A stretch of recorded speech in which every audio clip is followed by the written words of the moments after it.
ನಮಸ್ಕಾರ ಆಚಾರ್ಯ. ನಮಸ್ಕಾರ. ನಮಸ್ಕಾರ.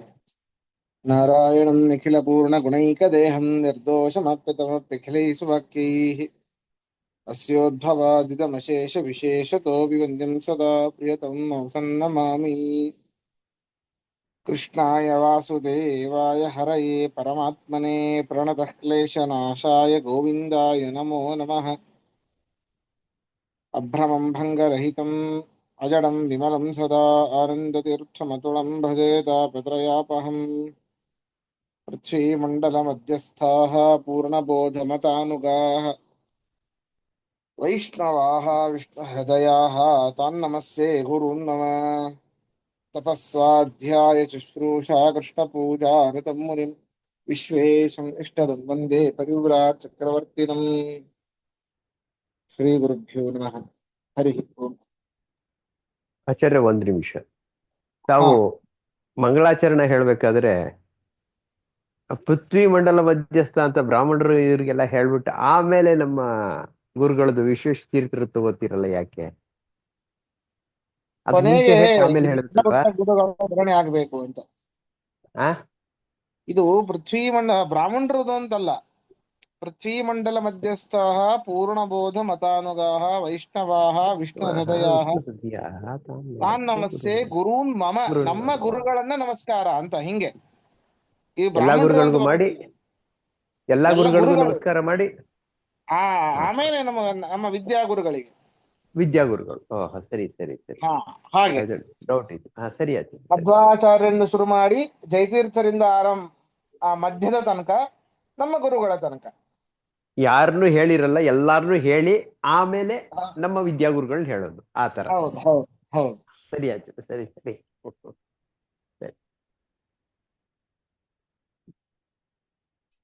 ಸರಿ.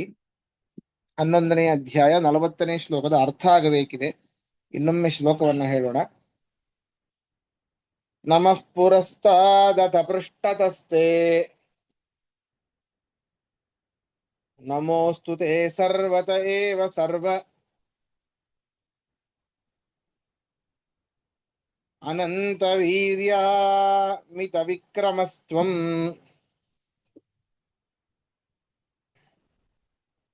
ಸರ್ವಂ ಸಮಾಪ್ನೋಷಿ ತತೋಸಿ ಸರ್ವಃ.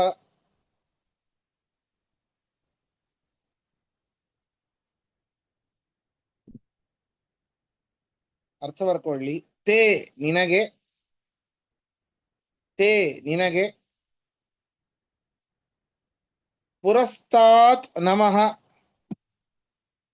ಪುರಸ್ತಾತ್ ನಮಃ ಎದುರಿನಿಂದ ನಮಸ್ಕಾರ. ಪುರಸ್ತಾತ್ ನಮಃ ಎದುರಿನಿಂದ ನಮಸ್ಕಾರಗಳು.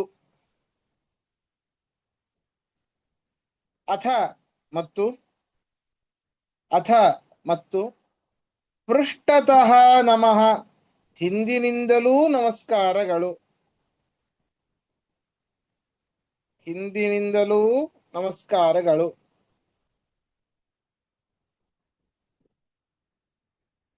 ತೇ ನಿನಗೆ,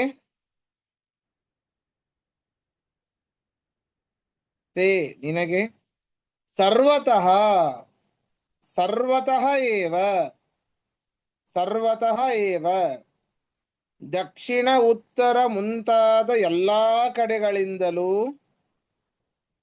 ದಕ್ಷಿಣೋತ್ತರ ಮುಂತಾದ ಎಲ್ಲಾ ಕಡೆಗಳಿಂದಲೂ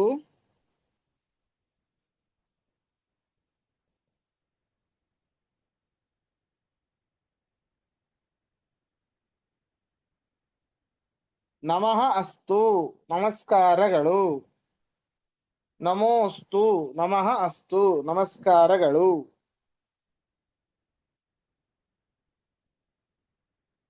ಹೇ ಸರ್ವ ಎಲೈ ಪೂರ್ಣನೇ, ಹೇ ಸರ್ವ ಎಲೈ ಪೂರ್ಣನೇ, ತ್ವಂ ನೀನು, ತ್ವಂ ನೀನು, ಅನಂತವೀರ್ಯಂ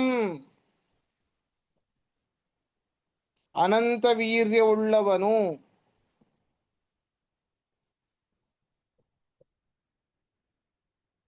ಅನಂತ ವೀರ್ಯವುಳ್ಳವನು. ಅಮಿತ ವಿಕ್ರಮ, ಅನಂತ ಪರಾಕ್ರಮವುಳ್ಳವನು.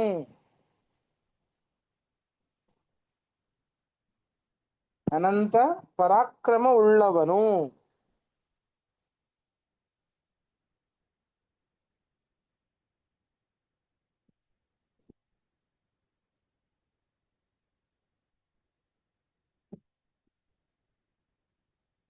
ಸರ್ವಂ ಎಲ್ಲಾ ವಿಶ್ವವನ್ನು,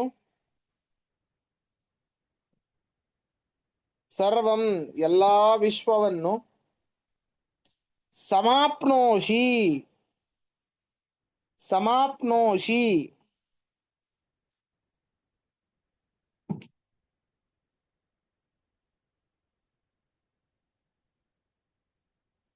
ಚೆನ್ನಾಗಿ ವ್ಯಾಪಿಸಿರುವುದರಿಂದ, ಚೆನ್ನಾಗಿ ವ್ಯಾಪಿಸಿರುವುದರಿಂದ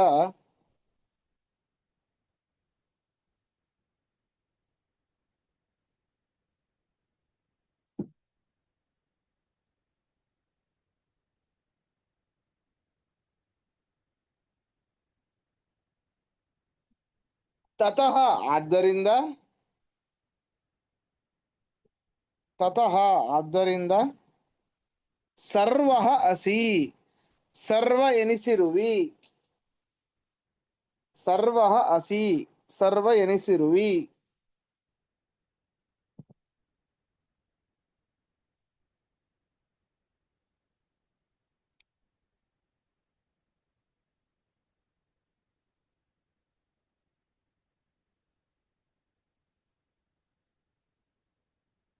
ಪ್ರಶ್ನೆ ಇದ್ರೆ ಕೇಳಿ.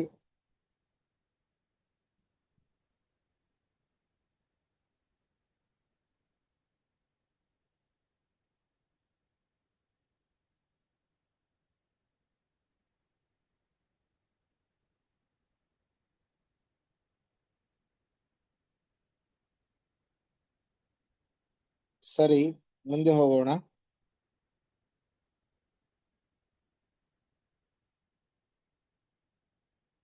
ಸಖೇತಿ ಮತ್ವಾ ಪ್ರಸಭಂ ಯದುಕ್ತಂ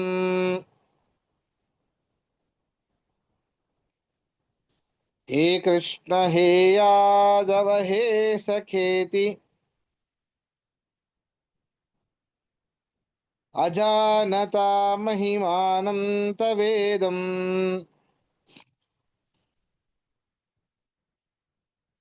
ಮಯಾ ಪ್ರಮಾದಾತ್ ಪ್ರಣಯೇನ ವಾಪಿ.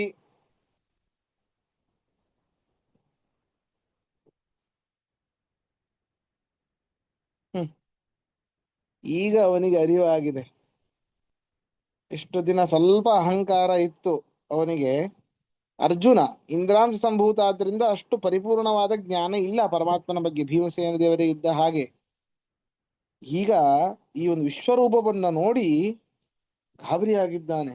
ಓಹೋ ಹೋ ಹೋ ಹೋ, ಇಡೀ ಜಗತ್ತನ್ನ ಸೃಷ್ಟಿ ಮಾಡುವಂತಹ ಈ ದೊಡ್ಡ ಮಹಿಮೆ ಇದು ಇವನಲ್ಲೇ ಇರುವಂಥದ್ದು. ಇಂತಹ ಮಹಿಮೆಯನ್ನ ನಾನು ತಿಳಿದಿರಲಿಲ್ಲ. ಏನೋ ಅವಸರದಿಂದಲೋ ಅಥವಾ ನನ್ನ ಸಖ ಅಂತ ಹೇಳಿ ಅಂದುಕೊಂಡೋ ಅಥವಾ ಸ್ನೇಹದಿಂದಲೋ ಈ ಎಲ್ಲ ಭಾವನೆಯಿಂದ ಹೇ ಕೃಷ್ಣ ಬಾರೋ, ಹೇ ಯಾದವ ಕೂಡೋ ಇಲ್ಲಿ, ಹೇ ಮಿತ್ರ ಬಾರೋ ಹೋಗೋಣ, ಗಾಡಿ ಮುಂದೆ ತಗೊಂಡು ಹೋಗೋ, ಕುದುರೆ ಓಡಿಸೋ ಅಂತ ಹೇಳಿ ಅಜ್ಞಾನದಿಂದಾಗಿ ನಾನು ಹೇಳಿಬಿಟ್ಟಿದ್ದೇನಪ್ಪ. ಗೌರವ ಕೊಟ್ಟಿಲ್ಲ ನಾನು. ನಾ ಹೇಳಿದ್ದೇನೆ, ನನಗೀಗ ಅರಿವಾಗ್ತಾ ಇದೆ ನಿನ್ನ ಮಹಿಮೆ ಇಷ್ಟು ದೊಡ್ಡದು. ಬಹುವಚನದಿಂದ ನಾನಿನ್ನ ಕರಿಬೇಕಿತ್ತು, ಏಕವಚನದಿಂದ ನಾನಿನ್ನು ಕರೆದಿದ್ದೇನೆ, ದಯವಿಟ್ಟು ನನ್ನನ್ನ ಕ್ಷಮಿಸು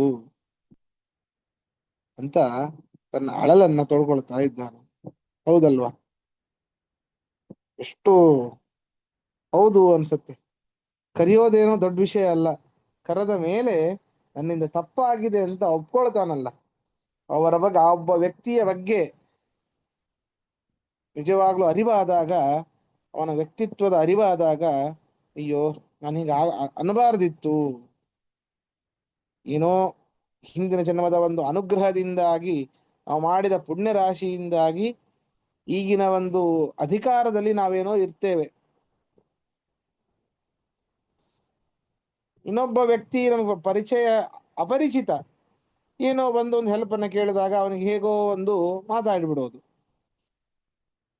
ತದನಂತರ ಅವನು ಹೀಗೀಗೆ ಇಷ್ಟು ದೊಡ್ಡ ವ್ಯಕ್ತಿ ಅಂತಂದಾಗ ಮತ್ತೆ ದುಃಖ ಪಡೋದು. ಅವನು ದೊಡ್ಡ ವ್ಯಕ್ತಿ ಇರ್ಲಿ ಬಿಡ್ಲಿ,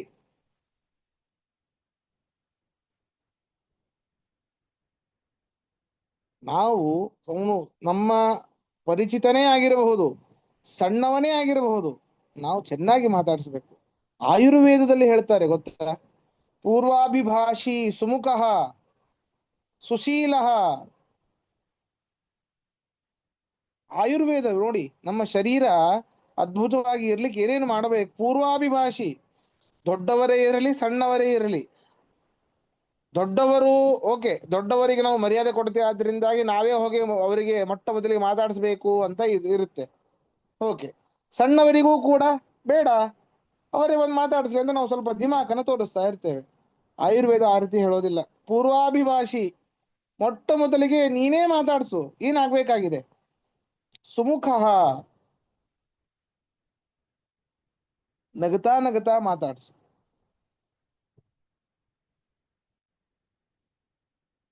ಹೀಗೆ ಪರಮಾತ್ಮನ ಒಂದು ಅನುಗ್ರಹದಿಂದಲೇ ಇಂತಹ ಸಿಕ್ಕಾಗ, ಪರಮಾತ್ಮ ಒಂದು ಅನುಗ್ರಹದಿಂದಲೇ ಇವನು ಅರ್ಜುನನಾಗಿ ಬಂದಿದ್ದಾನೆ. ಇಂದ್ರ ಸ್ವಲ್ಪ ಧನುರ್ವಿದ್ಯೆ ಬಂದಿದೆ ನನಗೆ, ಧನುರ್ವಿದ್ಯಾ ಪಾರಂಗತ ಅನ್ನುವಂಥ ಅಹಂಕಾರದಿಂದಾಗಿ ಕೃಷ್ಣನ ಮಹಿಮೆಯನ್ನ ತಿಳಿಯದೇನೆ ಅನೇಕ ಬಾರಿ ಏಕವಚನದಲ್ಲಿ ಕರೆದಿದ್ದುಂಟು. ಭೀಮಸೇನ ದೇವರು ಎಂದೂ ಕರೆದಿಲ್ಲ.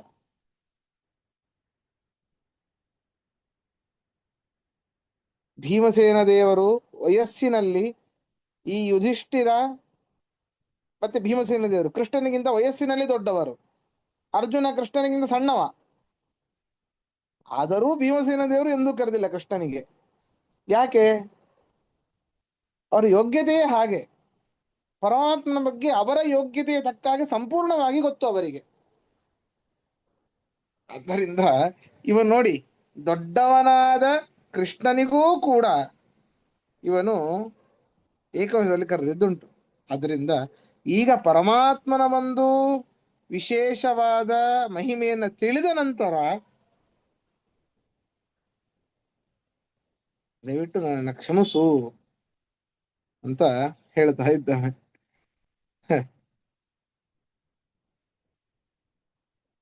ಅರ್ಥ ಬರ್ಕೊಳ್ಳಿ.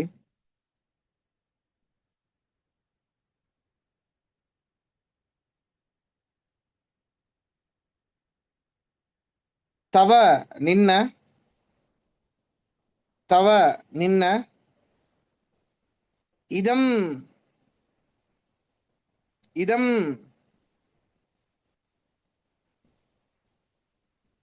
ಹಿಂದೆ ಜಗತ್ ಸೃಷ್ಟಿ ಮಾಡುವಿಕೆ, ಹಿಂದೆ ಜಗತ್ ಸೃಷ್ಟಿ ಮಾಡುವಿಕೆ ಮುಂತಾದ ಮಹಿಮೆಯನ್ನು, ಜಗತ್ ಸೃಷ್ಟಿ ಮಾಡುವಿಕೆ ಮುಂತಾದ ಮಹಿಮೆಯನ್ನು ತಿಳಿಯದ ನನ್ನಿಂದ, ಕ್ಷಮಿಸಿ ಕ್ಷಮಿಸಿ, ಜಗತ್ಸೃಷ್ಟಿ ಮಾಡುವಿಕೆ ಮುಂತಾದ, ಜಗತ್ಸೃಷ್ಟಿ ಮಾಡುವಿಕೆ ಮುಂತಾದ, ಇಷ್ಟೇ ಬರ್ಕೊಳ್ಳಿ. ತವ ನಿನ್ನ, ಇದಂ ಜಗತ್ಸೃಷ್ಟಿ ಮಾಡುವಿಕೆ ಮುಂತಾದ, ಮಹಿಮಾನಂ ಮಹಿಮೆಯನ್ನು, ಮಹಿಮಾನಂ ಮಹಿಮೆಯನ್ನು, ಮಹಿಮಾನಂ ಮಹಿಮೆಯನ್ನು, ಅಜಾನತ ತಿಳಿಯದ,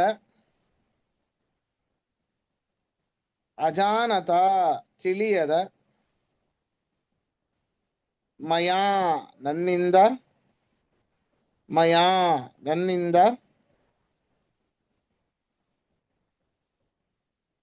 ಪ್ರಮಾದಾತ್ ಪರವಶತೆಯಿಂದ,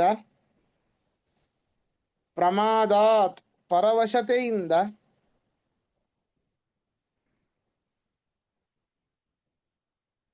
ಪ್ರಣಯೇನವಾ ಸ್ನೇಹದಿಂದಾಗಲಿ, ಪ್ರಣಯೇನವಾ ಅಪಿ ಸ್ನೇಹದಿಂದಾಗಲಿ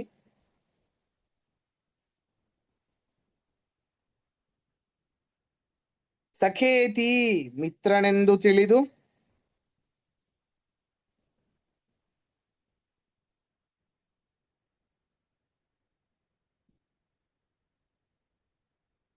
ಸಖೇತಿ ಮಿತ್ರನೆಂದು ತಿಳಿದು ಹೇ ಕೃಷ್ಣ ಎಲೈ ಕೃಷ್ಣನೇ ಹೇ ಕೃಷ್ಣ ಎಲೈ ಕೃಷ್ಣನೇ ಹೇ ಯಾದವ ಎಲೈ ಯಾದವನೇ ಹೇ ಸಖ ಎಲೈ ಸಖನೇ ಎಲೈ ಮಿತ್ರನೇ.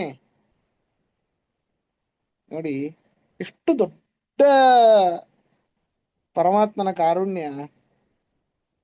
ಭಕ್ತರು ಅಂತ ಅವನು ನಿಶ್ಚಯವಾದ ಮೇಲೆ ಏನಾದ್ರೂ ಕರೀರಿ ಕರೆಸ್ಕೊಳ್ತಾನೆ ಅವನು. ಏನಾದ್ರೂ ಕರೀರಿ ಕರ್ಸ್ಕೊಳ್ಳಿಕ್ಕೆ ರೆಡಿ ಪರಮಾತ್ಮ. ಇವನು ನನ್ನ ಭಕ್ತ ಅಂತ ಅವನು ಪ್ರಸನ್ನನಾದರೆ ಸಾಕು. ಯಾರು ಭಕ್ತರಾಗಿರ್ತಾರೋ ಹಾಗೆ ಅವರು ಪರಮಾತ್ಮನನ್ನ ಕರೆಯಲಿಕ್ಕೆ ಸಾಧ್ಯವೇ ಇಲ್ಲ. ಕರೆಯಬಹುದು, ಪ್ರೀತಿಯಿಂದ ಏಕವಚನದಲ್ಲಿ ಕರೆಯೋದು ಉಂಟು, ಆದರೂ ಅದು ಬಹಳ ಒಂಥರ ಉದ್ರಿಕ್ತತೆಯಿಂದ. ಈಗ ಮೊಮ್ಮಗನು ಕೆಲವೊಮ್ಮೆ ತನ್ನ ಅಜ್ಜಿಗೆ ಹೆಸರಿಟ್ಟೇ ಕರೀತಾನೆ, ಏ ಪದ್ಮಾವತಿ ಬಾ. ಅದು ಅಜ್ಜಿ ಹೆಸರು ಪದ್ಮಾವತಿ ಅಂತ ಇರ್ತದೆ. ಅಜ್ಜಿ ಅಂತೇಳಿ ಗೌರವ ಕೊಟ್ಟು ಕರಿಬೇಕು ಪಿತಾಮಹಿಗೆ. ಅಜ್ಜಿಯು ಖುಷಿ ಪಡ್ತಾಳೆ, ಬಂದ ಮೊಮ್ಮಗ ನನ್ನ ಹೆಸರಿಗೆ ಕರೀತಾನೆ, ಖುಷಿ ಪಡ್ತಾಳೆ, ಸಿಟ್ಟು ಮಾಡ್ಕೊಳ್ಳೋದಿಲ್ಲ. ಅಜ್ಜಿ ಆಗ್ಲಿ ಅಜ್ಜ ಆಗ್ಲಿ, ಹೌದಾ? ಹಾಗೆ ಪರಮಾತ್ಮ ಎಲ್ಲ ತನ್ನ ಭಕ್ತರು ಅಂತ ಯಾರಿರ್ತಾರೆ ಅವ್ರು ಏನೇ ಕರೆದು ಬಹಳ ಬಹಳ ಸಂತೋಷದಿಂದ ಅದನ್ನು ಸ್ವೀಕಾರ ಮಾಡ್ತಾನೆ. ಆದ್ರೆ ಇವನಿಗೆ ಅದು ಈಗ ಹೌದು ನಾ ಕರೆಯಾದಿತ್ತು ಅಂತ ಅನಿಸ್ತಾ ಇದೆ.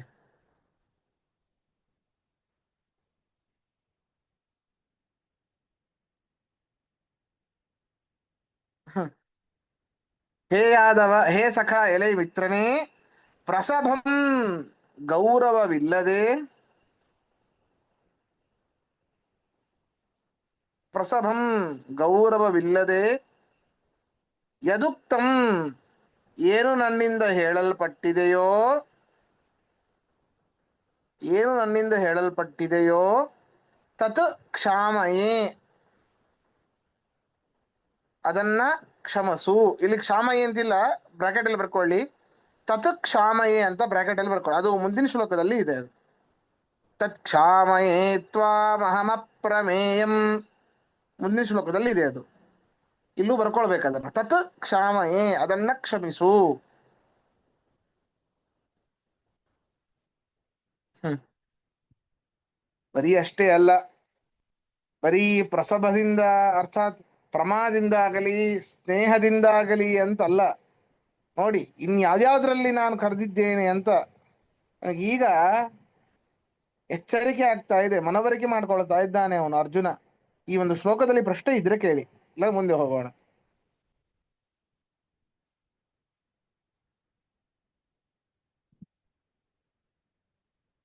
ಗಜೇಂದ್ರನು ಅಷ್ಟೇ, ಮೊಸಳೆ ಆ ಮಕ ಕಾಲು ಹಿಡಿದಾಗ ಅಲ್ಲಿರುವಂತಹ ಕಮಲವನ್ನ ಎತ್ತಿ ನಾರಾಯಣ ಅಖಿಲ ಗುರು ಭಗವನ್ ನಮಸ್ತೆ ಎಲ್ಲ ಏಕವಚನದಲ್ಲೇ ಕರಿತೇವೆ. ಓಡೋಡಿ ಬಂದ, ಮಡದಿಗೆ ಹೇಳದೆ ದುಡುನೆ ಬಂದು, ಹೆಂಡತಿಗೂ ಹೇಳಲಿಲ್ಲ. ನೀ ಆಮೇಲೆ ಕಾಲು ಹೊತ್ತು ಅಂತಿ, ನನ್ನ ಭಕ್ತ ಕರೀತಾ ಇದ್ದಾನೆ, ನಾ ಬರ್ತೇನೆ, ಗರುಡಾರೂಢನಾಗಿ ಬಂದಿದ್ದೆ. ಹಾ ಅರುಣ ಅವರೇ ಹೇಳಿ, ಪ್ರಶ್ನೆ ಕೇಳ್ತಿದ್ರಿ.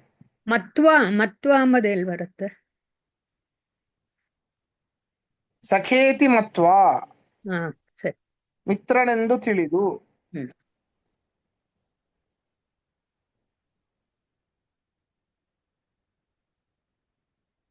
ಸರಿ ಮುಂದೆ ಹೋಗೋಣ. ಯಚ್ಚಾಪಹಾಸಾರ್ಥಮಸತ್ಕೃತೋಸಿ ವಿಹಾರಶಯ್ಯಾಸನ ಭೋಜನೇಶು ಏಕೋಥವಾಪ್ಯಚ್ಯುತ ತತ್ಸಮಕ್ಷಂ ತತ್ಕ್ಷಾಮಯೇ ತ್ವಾಮಹಮಪ್ರಮೇಯಂ.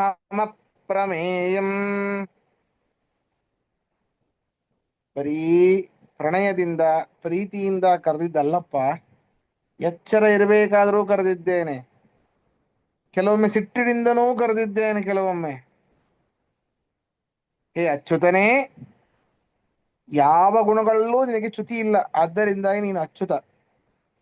ಯಾವ್ದಾದ್ರಲ್ಲಿ ಎಚ್ಚ ಅಪಹಾಸಾರ್ಥಂ. ನೋಡಿ, ನಿನ್ನನ್ನ ಈ ರೀತಿ ಏಕವಚನದಲ್ಲಿ ಕರೆದು ಅಪಹಾಸ್ಯವನ್ನು ಕೂಡ ನಾನು ಮಾಡಿದ್ದೇನೆ.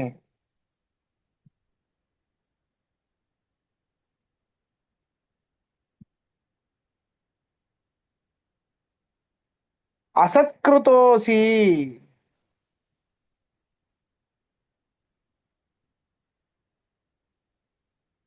ನೀನು ಅಸತ್ಕಾರಕ್ಕೆ ಯೋಗ್ಯನಲ್ಲ, ಸತ್ಕಾರಕ್ಕೆ ಯೋಗ್ಯ ನೀನು. ಅನೇಕ ಬಾರಿ ಅಸತ್ಕಾರವೂ ಆಗಿದೆ. ವಿಹಾರ, ಕ್ರೀಡೆ ಮಾಡಬೇಕಾದ್ರೆ, ಶಯ್ಯ, ಮಲಗಬೇಕಾದ್ರೆ, ಆಸನ, ಕೂಡಬೇಕಾದ್ರೆ, ಭೋಜನ, ಊಟ ಮಾಡುವಂತಹ ಪ್ರಸಂಗಗಳಲ್ಲಿ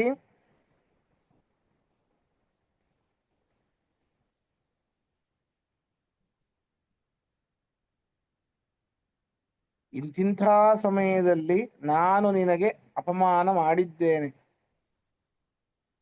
ಅಪಹಾಸ್ಯ ಮಾಡಿದ್ದುಂಟು. ನನ್ನ ಮಕ್ಕಳ ಮುಂದೇನೆ ಎಷ್ಟೋ ಬಾರಿ ಅಪಹಾಸ್ಯ ಮಾಡಿದ್ದುಂಟು. ಕೃಷ್ಣ ಅಲ್ಲಿ ಬೆಣ್ಣೆ ಕದಿದಿದ್ದ, ದಿನಾ ಕಂಪ್ಲೇಂಟು, ದಿನಾ ಬೈಸ್ಕೊಳ್ತಿದ್ದ ಯಶೋದಾಮಯ್ಯ ಹತ್ರ, ಯಶೋದೆ ಹತ್ರ ದಿನಾ ಬೈಸ್ಕೊಳ್ತಿದ್ದ. ಮನೆಯಲ್ಲಿ ಅಷ್ಟಿದ್ರೂ ಬೇರೆಯವ್ರ ಬೆಣ್ಣೆ ತಿಂತಿದ್ದ. ಅವನು ನಮ್ಮ ಥರ ಬಿಲ್ವಿದ್ಯೆ ಇವೆಲ್ಲ ಕಲ್ತಿಲ್ಲ, ದನ ಕಾಯ್ಲಿಕ್ಕೆ ಹೋಗ್ತಿದ್ದ. ಈ ರೀತಿ ಎಲ್ಲ ಅಂದಿದ್ದೇನೆ ನಾನು. ಎಷ್ಟು ನೋವಾಗ್ತಿರ್ಬೇಕು ಅವನಿಗೆ, ಅವನ ಅಂತರಾಳದಲ್ಲಿ ಎಷ್ಟು ಥರ ಕೃಷ್ಣನಿಗೆ ಮುಖವೇ ತೋರಿಸಬಾರದೋ ಏನೋ ಅಂತ ಅನಿಸ್ತಾ ಇದೆ ಅರ್ಜುನನಿಗೆ. ಆ ರೀತಿ ಆಗ್ತಾ ಇದೆ. ಇಂತಹ ಅದ್ಭುತವಾದ ಪರಮಾತ್ಮನ ಮಹಿಮೆಯನ್ನು, ಅದಕ್ಕೆ ಅವನು ದೊಡ್ಡವನು. ಕ್ಷಮಾ ಮಾಡ್ತಾನಲ್ಲ, ಕ್ಷಮಾ ಸಾಗರ, ಅದಕ್ಕೆ ಅವನು ದೊಡ್ಡವನು. ಆದ್ದರಿಂದ ತತ್ ಸಮಕ್ಷಂ, ನಿನ್ನ ಮುಂದೆಯೇ ನಾನು ಅನೇಕ ಬಾರಿ ಮಾಡಿದ್ದೇನೆ, ಈ ಒಂದು ಮಾತುಗಳನ್ನ ಆಡಿದ್ದೇನೆ. ಆದ್ದರಿಂದಾಗಿ ನಿನ್ನ ಈ ಒಂದು ಮಹಿಮೆಯನ್ನು ಸಂಪೂರ್ಣವಾಗಿ ತಿಳಿಯಲಾರದೆ ನನಗೆ ಅಂದಿದ್ದೇನೆ. ಈಗ ನಿನ್ನ ಎದುರಲ್ಲಿಯೇನೆ ನೀನು ನನಗೆ ಕ್ಷಮಿಸಬೇಕು ಎಂಬುದಾಗಿ ಪ್ರಾರ್ಥನೆ ಮಾಡ್ತಿದ್ದೇನೆ ಅಂತ ಅರ್ಜುನ ತನ್ನ ಅಳಲನ್ನ ತೋಡ್ತಾ ಇದ್ದಾನೆ ಕೃಷ್ಣನ ಹತ್ತಿರ.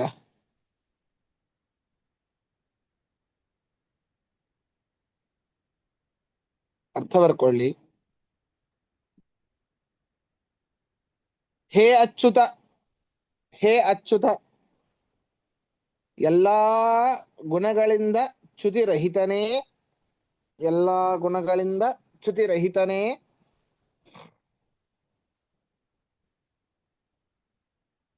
ವಿಹಾರ, ಕ್ರೀಡೆ, ಶಯ್ಯ, ಮಲಗುವಿಕೆ, ಆಸನ, ಕೂಡುವಂತಹ ಸಮಯದಲ್ಲಿ, ಭೋಜನೇಶು, ಭೋಜನಾದಿಗಳ ಪ್ರಸಂಗದಲ್ಲಿ,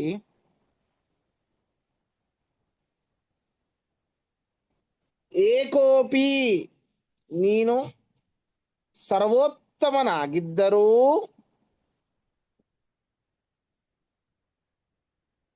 ನೀನು ಸರ್ವೋತ್ತಮನಾಗಿದ್ದರೂ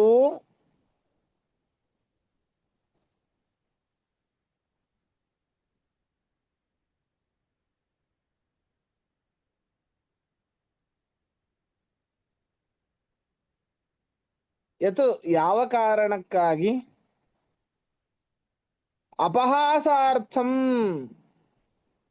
ಅಪಹಾಸಾರ್ಥಂ ಅಪಹಾಸಕ್ಕಾಗಿ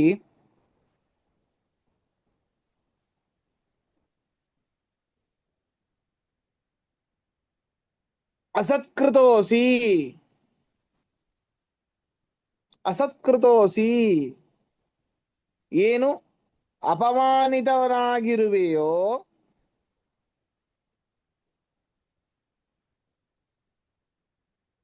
ಏನು ಅಪಮಾನಿತನಾಗಿರುವೆಯೋ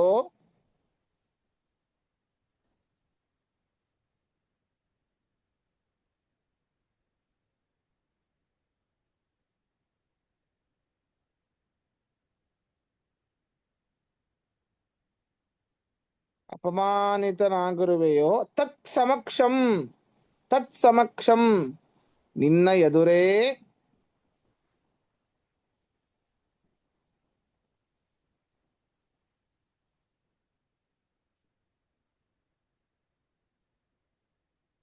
ಹೇ ಅಪ್ರಮೇಯಂ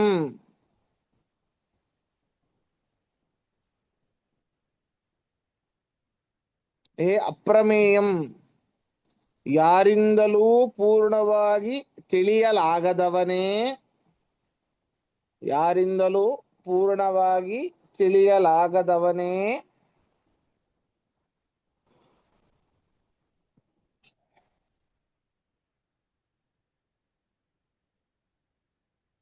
ತತ್ ತ್ವಾಂ ನಿನ್ನನ್ನು ಇದು ಅಪ್ರಮೇಯ ಅಂತ ಬರ್ಕೊಂಡ್ರಲ್ಲ ಅದಕ್ಕಿಂತ ಮುಂಚೆ ಬರ್ಕೊಳ್ಳಿ ತ್ವಾಂ ಅಂತ ಬರ್ಕೊಳ್ಳಿ ತ್ವಾಂ ನಿನ್ನನ್ನು ಅಪ್ರಮೇಯಂ ಯಾರಿಂದಲೂ ಪೂರ್ಣವಾಗಿ ತಿಳಿಯಲಾಗದವನೇ ತತ್ ಕ್ಷಾಮಯೇ ಅಂತಹ ನೀನು ನನ್ನನ್ನ ಕ್ಷಮಿಸು ತತ್ ಕ್ಷಾಮಯೇ ಅಂತಹ ನೀನು ನನ್ನನ್ನ ಕ್ಷಮಿಸಬೇಕೆಂದು ಪ್ರಾರ್ಥಿಸುತ್ತೇನೆ ಕ್ಷಮಿಸಬೇಕೆಂದು ಪ್ರಾರ್ಥಿಸುತ್ತೇನೆ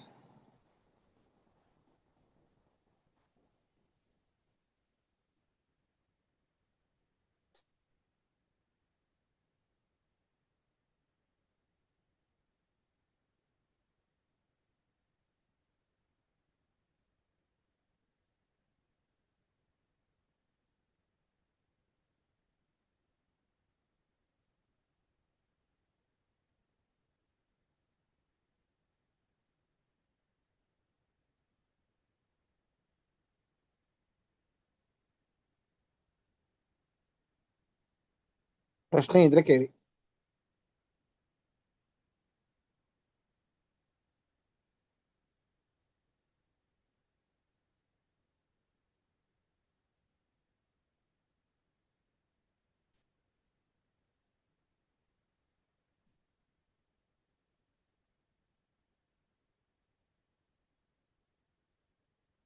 ಸರಿ ಹಾಗಾದ್ರೆ ಇವತ್ತಿನ ಪಾಠ ಇಲ್ಲಿ ಮುಗಿಸೋಣ ಶ್ರೀಕೃಷ್ಣಾರ್ಪಣಮಸ್ತು ಮಧ್ವೇಶ